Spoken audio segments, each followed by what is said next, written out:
সেনাপ্রধান general Wakeruzzaman 12 April তিনি বাংলাদেশে ফিরবেন। তবে প্রশ্ন উঠছে যে বাংলাদেশে কি এবার সেনা অভ্যুত্থান হতে চলেছে? 12 এপ্রিল বিকাল 3টায় অনুষ্ঠিত হতে যাচ্ছে মার্চ ফর।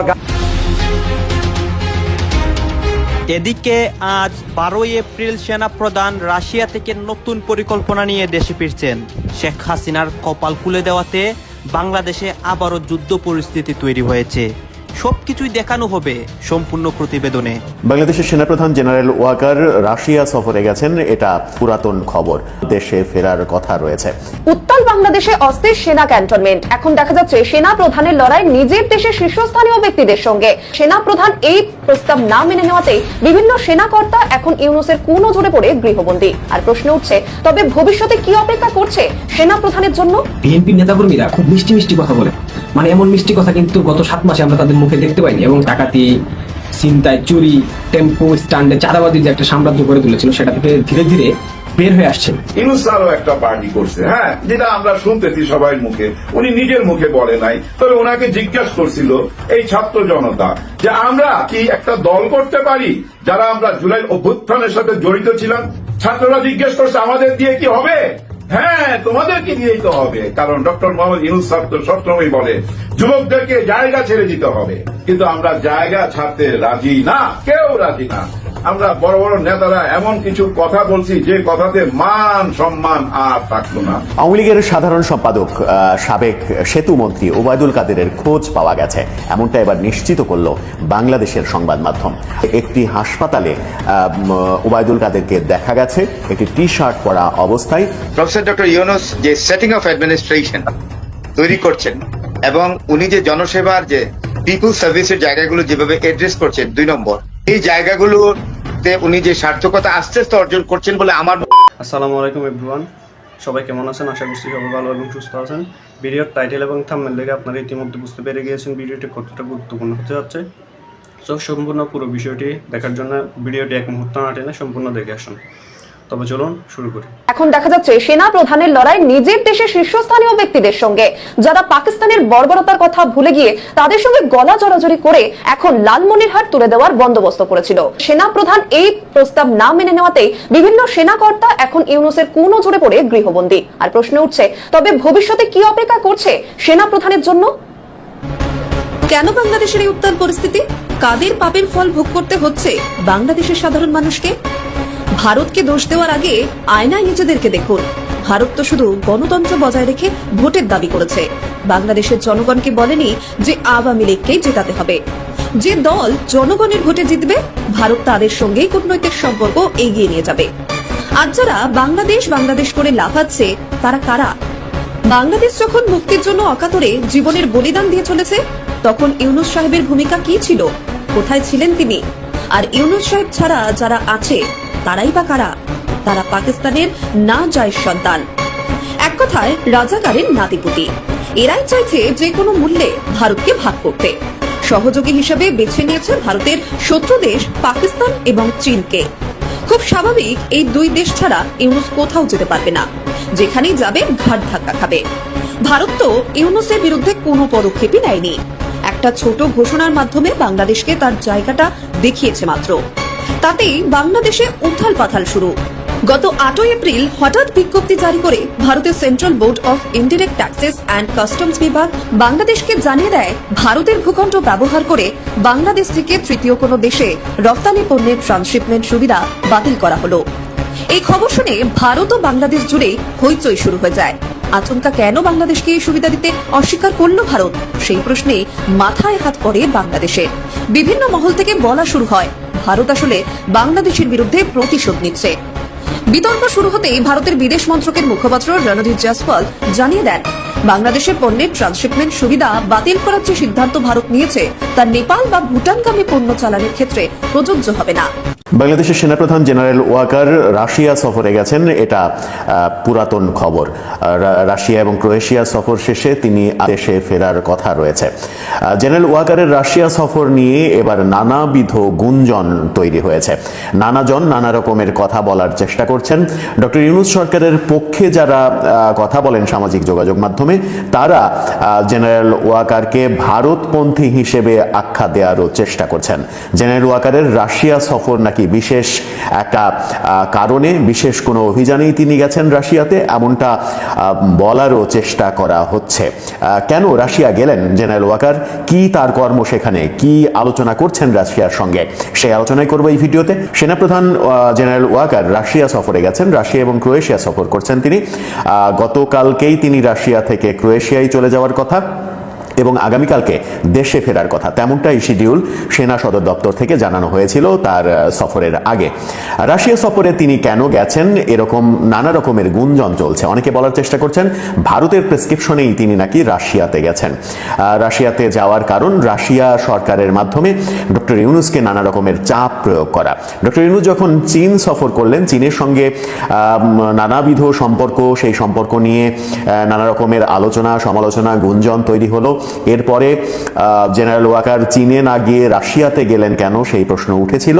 এবার ডক্টর ইউনূসপন্থী অনেক ইউটিউবার সামাজিক যোগাযোগ মাধ্যমে বলার চেষ্টা করছেন ভারতের প্রেসক্রিপশনে জেনারেল ওয়াকার নাকি রাশিয়াতে গেছেন এবং সেখানে তিনি রাশিয়া সরকারকে দিয়ে রাশিয়ার মাধ্যমে ডক্টর ইউনূসের উপরে এক ধরনের চাপ সৃষ্টি করবেন, যেন এই ডিসেম্বরের মধ্যে ডক্টর ইউনূস নির্বাচন দিয়ে গণতান্ত্রিক সরকারের হাতে ক্ষমতা হস্তান্তর করে চলে যায়। ডক্টর ইউনূসকে নিয়ে নানা রকমের আলোচনা চলছে, তাকে 5 বছর ক্ষমতায় রাখার আলোচনা চলছে।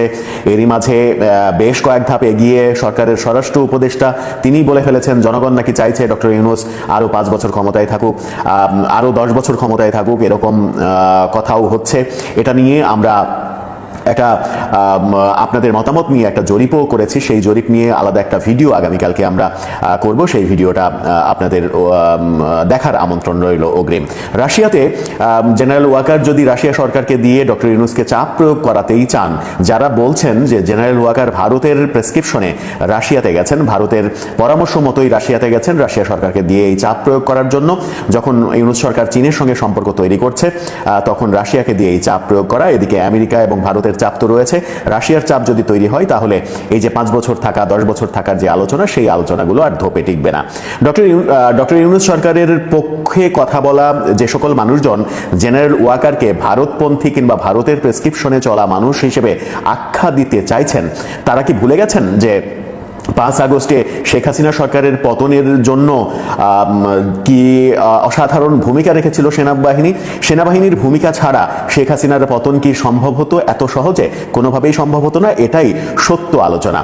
সেনাবাহিনী ছাত্র জনতার যে সংগ্রাম, সেই সংগ্রামের অলিখিতভাবে এক ধরনের পক্ষ অবলম্বন করেছিল, আর পক্ষ অবলম্বন করেছিল বলেই শেখ হাসিনা সরকারের বিদায় হয়েছে। তার মানে হচ্ছে জুলাই আন্দোলনের সঙ্গে সেনাবাহিনীরও একটা ভূমিকা রয়েছে। সেই সেনাবাহিনীর প্রধানকে, যে সেনাবাহিনীর প্রধানের নেতৃত্বে এই ঘটনাটা ঘটেছে বলে অনেকে আলোচনা করার চেষ্টা করেন, সেই সেনাবাহিনী প্রধানকেই এখন শেখ হাসিনার পক্ষে এজেন্ডা বাস্তবায়নকারী হিসেবে বলা হচ্ছে। ভারতের প্রেসক্রিপশনে কাজ করার নানা রকমের তত্ত্ব দেওয়া হচ্ছে। আবার সেখানে বলা হচ্ছে যদি তাই না হয় তাহলে শেখ হাসিনা কেন এত কনফিডেন্টলি বলতে পারেন যে তিনি ফিরে আসবেনই, ফিরে এসে সবার বিচার করবেন, এরকম কনফিডেন্স তিনি কোথায় পান?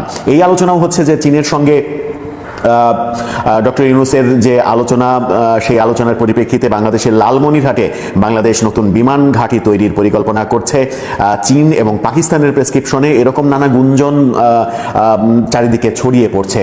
এবং সেই গুঞ্জনের পরিপ্রেক্ষিতে ভারতের পররাষ্ট্র মন্ত্রণালয়ের মুখপাত্রকেও কথা বলতে আমরা শুনেছি যে ভারত সতর্ক রয়েছে। এরকম যখন আলোচনা চলছে তখন আমরা দেখছি যে চীনের সঙ্গে সম্পর্ক উন্নয়নের চেষ্টা করা, ডক্টর ইউনূস সরকারের যখন নানা রকমের পজিটিভ আলোচনা চলছে এবং ভারতকে বিপাকে ফেলা, চীনের সঙ্গে নতুন সম্পর্ক তৈরি করা, এই আলোচনাগুলো যখন প্রাধান্য পাচ্ছে, তখন দেখলাম আমরা যে চীন ভারতের দ্বারস্থ হচ্ছে। দীর্ঘদিন যাবৎ বাংলাদেশ আওয়ামী লীগ ক্ষমতায় ছিল, নির্বাচনগুলো ছিল প্রশ্নবিদ্ধ, কিন্তু তারপরেও পশ্চিমা রাষ্ট্রগুলো কেন আওয়ামী লীগ সরকারকে বৈধতা দিত? এর মাঝখানে একটা বড় ধরনের প্রশ্ন ছিল জঙ্গিবাদ। বাংলাদেশে 1980-র দশকের পর থেকে বিভিন্ন সময় জঙ্গিবাদের উত্থান হয়েছে। আওয়ামী লীগ সরকারের শাসনের আমলের আগেও বিএনপি সরকারের সময়ও এই জঙ্গিবাদ একটা উচ্চ পর্যায়ে পৌঁছে গিয়েছিল। সারা দেশ জুড়ে সিরিজ বোমা হামলা সহ বিভিন্ন ঘটনা আপনার ঘটেছে।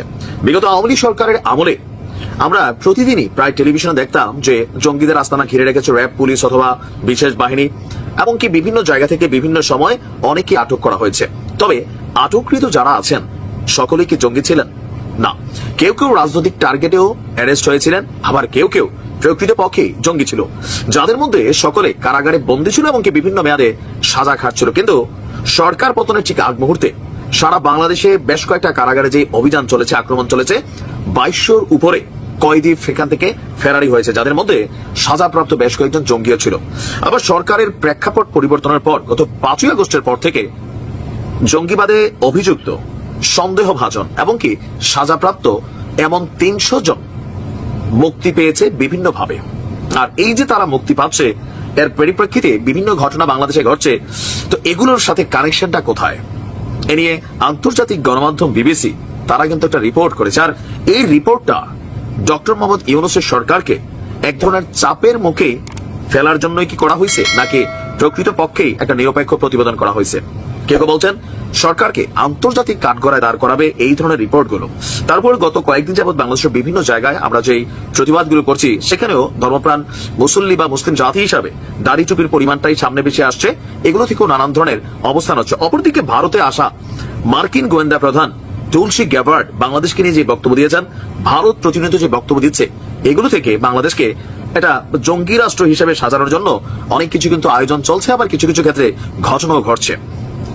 আসুন বিবিসির রিপোর্টটা কি বলছে। আপনার বাংলাদেশে 5ই আগস্টের পর পরিবর্তনের পর জঙ্গিবাদের বিভিন্ন মামলায় অভিযুক্ত শত শত ব্যক্তি জামিনে মুক্তি পেয়েছেন। কারা কর্তৃপক্ষের হিসেব পর্যন্ত আপনার এই সংখ্যা 300 শতাধিক।